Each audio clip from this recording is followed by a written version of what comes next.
Welcome to Newcastle County VOTEC Live. I'm Vicki Garrett. I'm Superintendent of Newcastle County VOTEC School District. With me today I have Mr. Nick Mottola, who is our Supervisor of our Nutritional Services, which really, for some of you, is better known as our services to our students when it comes to lunches in our cafeterias. So I am going to start by first welcoming you here. Thank you for having me. And you are more than welcome.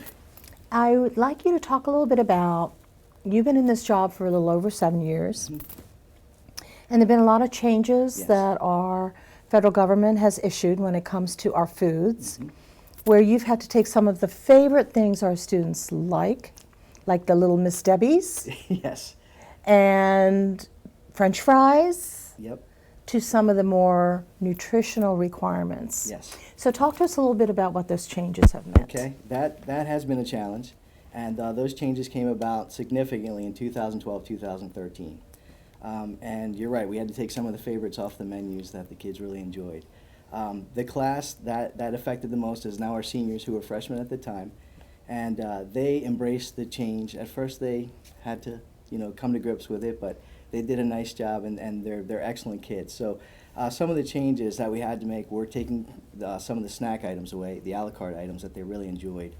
And with that, anything we took away, we actually tried to find something that was equivalent to it that met the USDA guidelines. So we didn't want to take it away and then not have something there for them. We did a lot of that with all of our menu items. If they liked something, we found out what that was that they liked and made that appropriate for the regulations and put it back on the menu. So we tried to keep all their favorites the best we could. But what are some of those regulations? What are the specifics of those regulations that have kind of changed what you can offer and what you can't in the cafeterias? The big change, I think, for most students was the whole wheat. It went from the white to the whole grain, and a lot of our products are 100% whole grain now. So that was a little bit of resistance to that. But we really didn't see a huge dip in our participation numbers, which was great. So I think that they're starting to get used to the whole wheat now. That was the biggest change, I think, that really affected the students.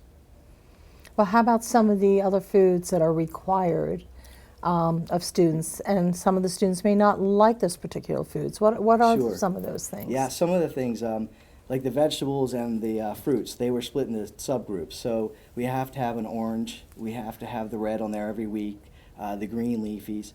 So we have to get creative with some of those that we're doing. And, you get the carrots in there and the tomatoes and everything we can.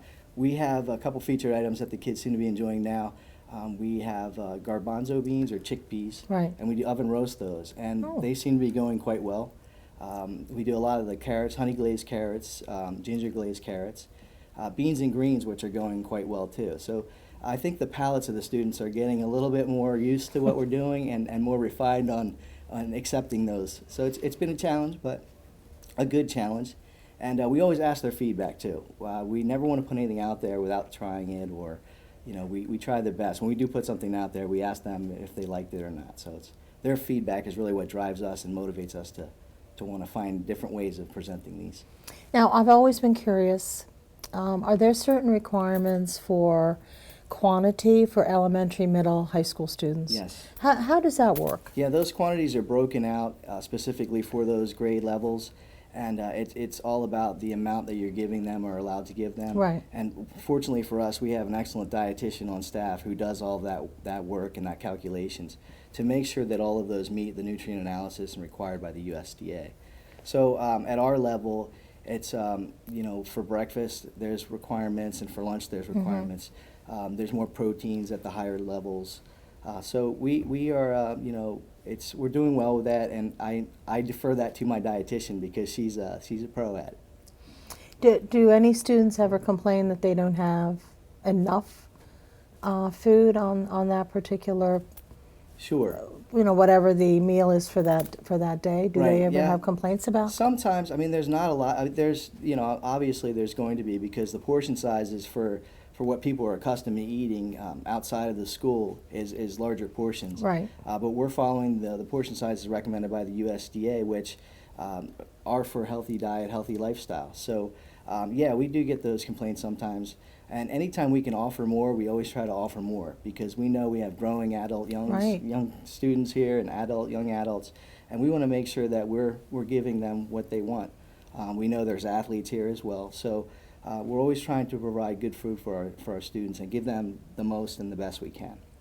Well, one thing that you've been doing that I think is commendable are surveys with the students. Can you talk a little bit about the process you use for surveys and the kind of input you're getting from the students and what you're doing with that particular Sure. input? Yeah, that's a neat piece.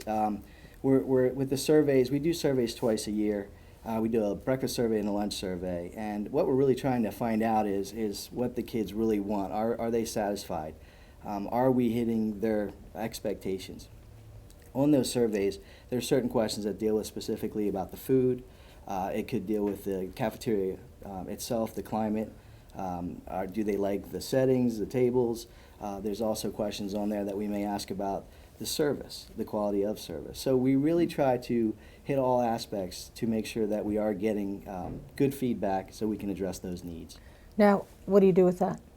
What do you do with the information? That's a great question. We actually process that. We sit down and we process it. We try to really hone in on some key things. If there's a lot of things that are very common, we try to address those right away. If it's a specific food item and we can put that on the menu, we've done that. We've taken the idea, and then the following menu month, it's been on the menu. Okay. So we really appreciate the input that the students give us. Now, do you share that with the individual nutritional services staff at each of our buildings? Yes. Anytime we get a survey, we go back. Well, this week we have a managers meeting coming up, so I'll talk to our managers about the survey and let them know what it was and some of the feedback. And anytime we do a menu, we always get their input on it too. So we're discussing certain things we want to put on the menu or take off the menu. And if it's something the students really don't like, then we evaluate that and try to find something that's going to be a little bit better for them. So it's fun. What are some of the favorite foods? Some of the favorite foods, everybody likes the chicken, a lot of chicken, but some of the favorites, definitely Pat's Pizza on pizza day. They like, let's see, spicy chicken patty, anything spicy. They like our specialty pizzas when we do different flavors on the pizzas. Well, mac and cheese, shrimp poppers, those are some of the favorites. Right. They like the chicken nuggets or chicken poppers. Right.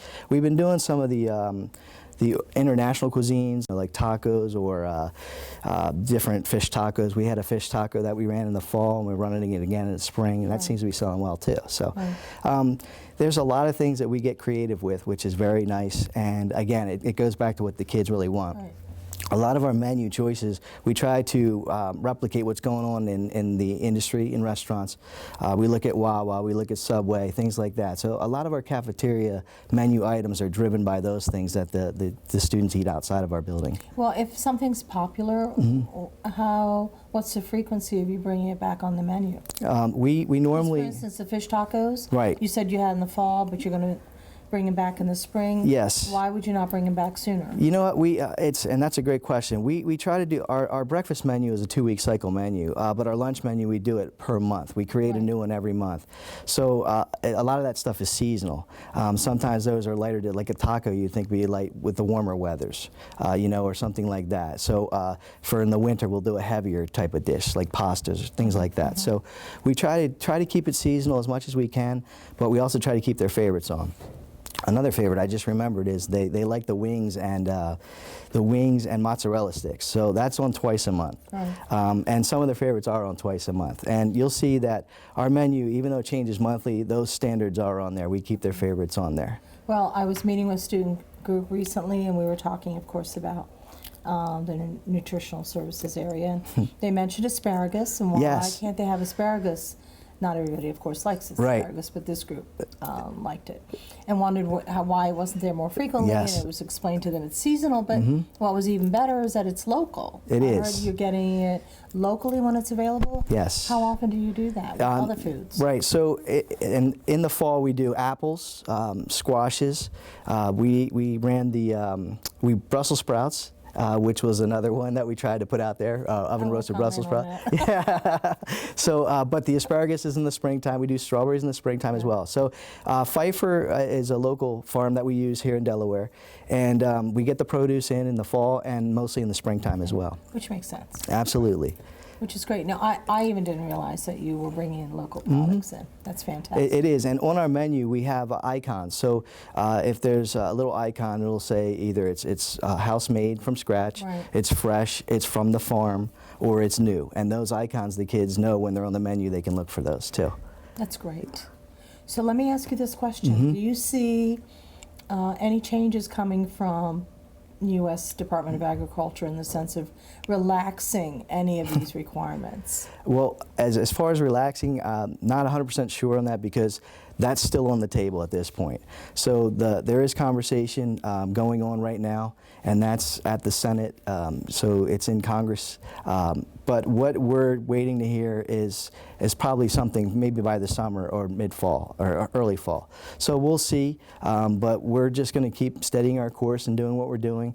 And any regulation and guideline that comes in, we're going to take on that challenge and move forward with it. Is there anything they're looking at changing? I think what they're looking at the grain. That's something that they're talking about right now, and they're also the salt, the sodium reduction. So that's also a conversation. Meaning decreasing it? Yes, they'd like to decrease it even further. Even further? And you can't put salt out for students, can you? Correct. We do not put any salt out. Can you put pepper packets? We do pepper packets. We use a lot of spices and different flavorings Right. that do not have salt in them to enhance the food. Right. So yeah, that's been a challenge as well. Flavoring is always something that the kids really like. They like the hot sauce and all of the condiments as well, and we keep those out there as well. But we have to look at the salt content in those too. So it's always a concern. Well, those things are, I think, really necessary. There's no question. I mean, we have that responsibility to make sure that we are maintaining the right balance of proteins and carbohydrates, and of course the salt is a huge issue. Absolutely. And the sugars. Sugars, right? Absolutely. Yeah, are really all critical. Yep.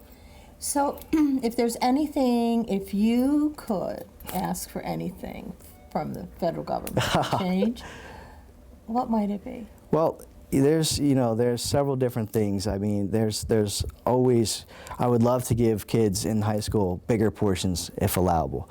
And bigger is always not always better, but it's the product that we would like to use.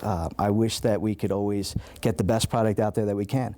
But with the guidelines and with our financials, we have to make sure that we're staying within those parameters. Right. So there's always hopes and dreams of different things. Yeah. I like the idea of us just taking some of the things out from the industry and incorporating here that kids are going to see every day.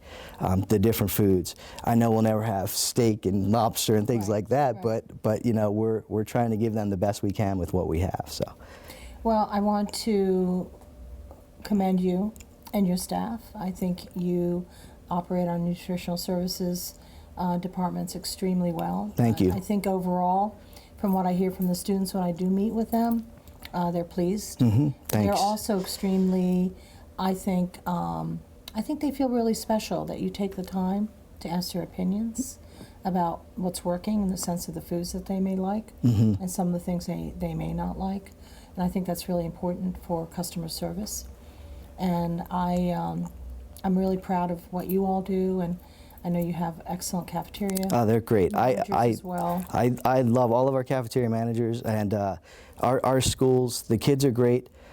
We have 4 schools that operate independently. They have their own cafeteria system. All 4 managers. They're fantastic, and their staffs are just wonderful. And they care about the kids, and that's all they want to do is make sure that they're fed well and happy. Well, thank you for this opportunity. Thank you. And also, certainly on our district website, the menus are there for Absolutely. anyone to access. We have a great website on the district website. We have a very nice website. And the information is great on the website, and of course the menus are there for anyone to view. Yes. So thank you for this Thank you so much. opportunity to chat It was a with you pleasure. today. Thank you very much.